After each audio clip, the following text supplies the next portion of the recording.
Muito bem, moçada. Nós estamos estudando os casos de responsabilidade tributária. Na aula passada, começamos os casos de responsabilidade por infração. Vimos o artigo 135, que atribui a responsabilidade quando por atos praticados com excesso de poderes, infração de lei, estatuto, etc. As pessoas citadas no artigo 134, pais, tutores, curadores, administradores, inventariante, etc. E vimos o artigo 136, que determina que, salvo disposição de lei em contrário, a responsabilidade pela infração independe da intenção do agente, e vimos que o STJ ameniza a aplicação desse artigo 136. Muito bem. Mas, agora nós precisamos estudar mais dois artigos, 137 e 138, ainda dentro da hipótese de responsabilidade por infração.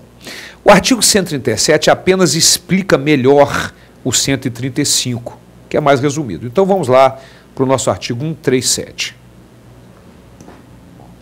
A responsabilidade é pessoal ao agente, inciso 1º. Quanto às infrações conceituadas por lei como crime ou contravenções. E aí, minha gente, aparecem duas excludentes de responsabilidade. Duas situações nas quais não haverá a responsabilidade.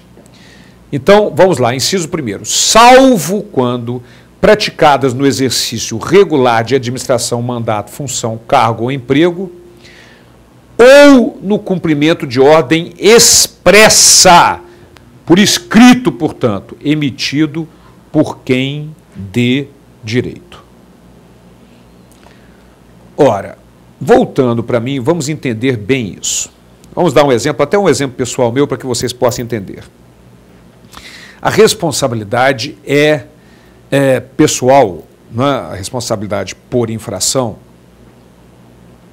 ao agente, salvo se no exercício de suas atribuições estatutárias. Por exemplo, um gerente de uma sociedade pode realizar negócio até R$400 mil e o diretor até R$800 mil. Então, se o gerente realizar negócio até R$400 mil dentro da sua atribuição atribuída pelo estatuto da sociedade, ele não terá responsabilidade pessoal, porque está dentro das suas atribuições. Mas se ele realizar negócios acima disso, ele terá responsabilidade, sim, pessoal, por infração ao estatuto. Salvo se estiver expressamente, por escrito, autorizado por quem dê direito, ou seja, pelo diretor que tem competência para realizar tais atos. Ok? Esse é um detalhe muito importante, tem que estar expressamente. Eu sempre conto uma história que é interessante porque elucida bem esse caso e também interessante para a vida de vocês depois como servidores públicos. Todo servidor tem que ter muito cuidado com os atos que pratica, etc. Eu era gerente de exportação de uma firma no Rio Grande do Sul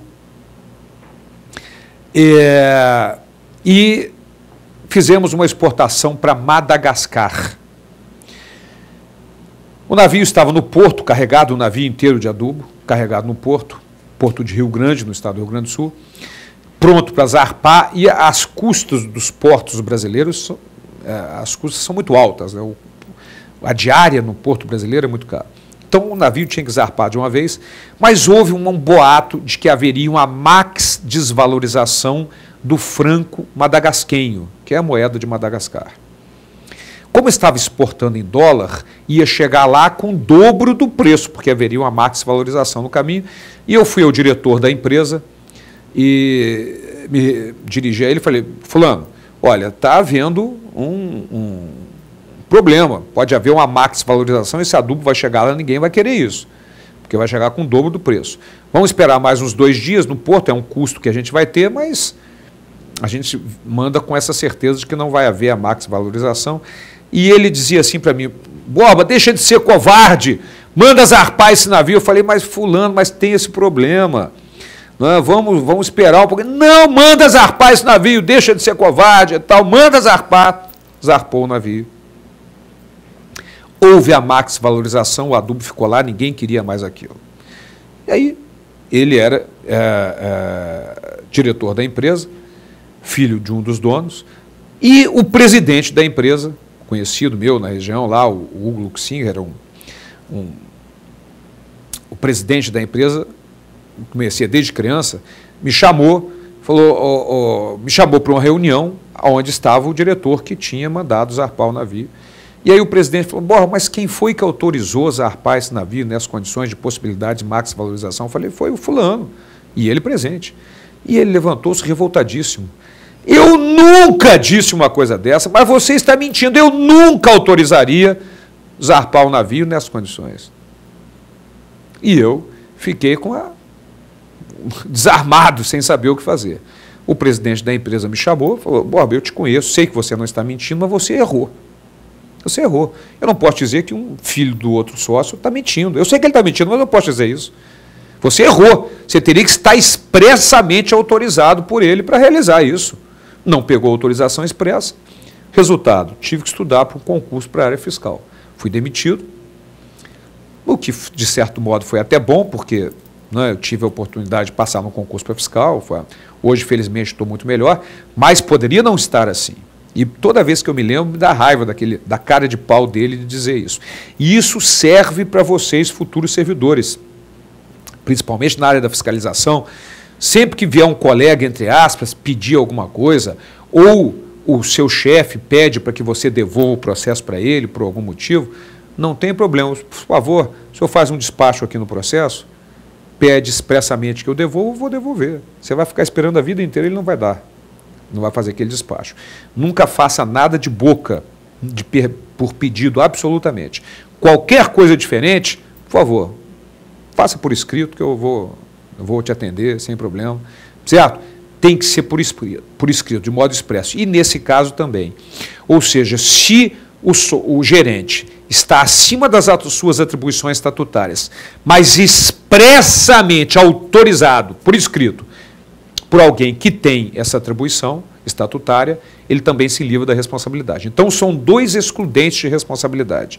Primeiro, quando estiver no exercício de suas atribuições ou fora delas, mas expressamente autorizado por quem de direito. Vamos voltar ao texto. Então, artigo 137, a responsabilidade é pessoal ao agente quanto às infrações conceituadas por lei como crime ou contravenção, salvo nessas duas hipóteses. Quando praticadas no exercício regular de administração, mandato, função, cargo ou emprego, ou no cumprimento de ordem expressa emitida por quem dê direito. Em seguida, o inciso 2º. Quanto às infrações em cuja definição o dolo específico do agente seja elementar. Ou seja, que haja o dolo. Ora, minha gente, se o artigo 136 determina que, salvo disposição de lei em contrário, sequer há necessidade do dolo, muito mais existindo, lógico, haverá a responsabilidade. Mas nós precisamos conhecer a linguagem jurídica desse artigo 137, inciso 2º. O que é dolo específico elementar? Porque o examinador pode colocar de outra forma essa expressão e vocês precisam conhecê-la. Vamos lá. Existem dois tipos de dolo, dolo genérico e dolo específico. O dolo genérico é aquele em que o indivíduo pratica o ato com a intenção de produzir aquele efeito do ato mesmo. E o dolo específico não, ele pratica um ato com a intenção de conseguir outro objetivo. Ok? Vamos dar um exemplo aqui. O indivíduo não pagou o tributo com dolo, então o dolo é genérico, ou seja, ele não pagou o tributo. Agora, ele não emitiu nota fiscal. O ato praticado foi a não emissão da nota fiscal, intencionalmente, mas o objetivo não era não emitir a nota fiscal, era outro objetivo, que é o não pagamento do tributo. Então esse é o dolo específico, também chamado dolo indireto. E elementar significa que ele é um dos elementos da tipificação do crime. Por exemplo, João não pagou tributo, isso é um crime. João é um dos elementos, não pagou outro elemento, tributo outro elemento. Agora, João não pagou o tributo com dolo. O dolo passa a ser um dos elementos da tipificação do crime, portanto, ele passa a ser elementar. Então, minha gente, o que o artigo 137 determina é que a responsabilidade é pessoal do infrator nas situações em que o dolo específico, ou seja, o dolo indireto, seja elementar, seja um dos elementos da tipificação do crime. Ok? Mas nós temos mais detalhes sobre o artigo 137. Vamos adiante. A responsabilidade é pessoal ao agente, inciso 3º. Quanto às infrações de que decorram direta e exclusivamente de dolo específico, das pessoas referidas no artigo 134, quanto àquelas por quem respondem, artigo 134 já conhecido nosso, a quais pessoas se refere? Aos pais, tutores, curadores, administradores de bens de terceiros, inventariante, não é? Os administradores judiciais, os tabeliães, escrivães, sementuários de ofício, sócios, no caso de sociedade de pessoas em liquidação, todas as pessoas referidas no artigo 134. Vejam que o artigo 137, na verdade, é uma explicação mais detalhada do 135 que nós já vimos.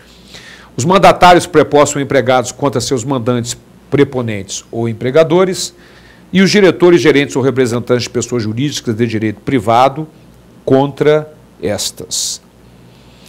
Ok? Então, este é o detalhe da responsabilidade por infração do artigo 137 do Código Tributário Nacional. Voltando para mim. No entanto, nós temos que conhecer alguns aspectos jurisprudenciais importantes com relação a esse artigo 137. Vamos lá. Primeiro, a adulteração de guias de recolhimento pelos vendedores não cabe imputação de fraude aos compradores, a pretexto da aplicação da regra objetiva do artigo 136 do Código Tributário Nacional.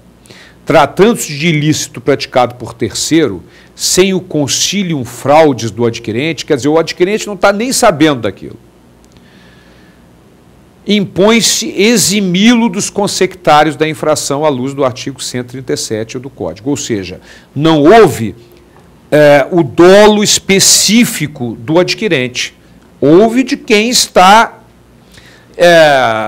emitindo, né, aquele documento falso, mas não por parte do adquirente. Portanto, o dolo específico não é elementar, não faz parte da tipificação do crime, então não pode ser atribuída a responsabilidade a ele. Né? E ainda, na continuação, deveras, exigindo a lei elemento subjetivo consistente no dolo específico, o adquirente que, mercê de contribuinte, recolhe com base em guias falsificadas por terceiro, não pode ser apontado tributariamente devido a adimplir a obrigação a qual deve ser acrescida apenas de juros de mora e correção monetária. Ou seja, ele vai ter que pagar. Pagou mal, pagou com a guia falsa, pagou mal, mas não vai ser atribuída a responsabilidade por infração. Não vai ser cobrado penalidade dele, vai ser cobrado acréscimo moratório, juros de mora e correção monetária, atualização monetária. Mas não será cobrada a penalidade. Esse é um detalhe muito importante. Então, se alguém recolheu uma guia com documento falso, desconhecendo que esse documento era falso, não poderá ser imputada a responsabilidade por infração. E, finalmente, uma outra questão jurisprudencial, também do STJ, com relação ao artigo 137, a responsabilidade pela prática da infração tributária, malgrado o disposto no artigo 136, deve ser analisada com temperamentos, sobretudo quando não resta comprovado que a conduta do vendedor encontra-se inquinada de má-fé. Em hipóteses como tais, tem emprego disposto no artigo 137, que consagra a responsabilidade subjetiva. Por que subjetiva? É a responsabilidade na qual o dolo, a intenção, é elementar, ou seja, faz parte da tipificação do crime. Portanto, voltando para mim, observem que o artigo 136 determina que a responsabilidade independe da intenção do agente, mas o artigo 137 depende que há responsabilidade nos casos em que há intenção, em que o dolo é elementar. Ok? Muito bem. Na próxima aula, no próximo encontro, nós ainda vamos falar sobre responsabilidade por infração e depois os outros tipos de responsabilidade expressos no CTN. Até lá.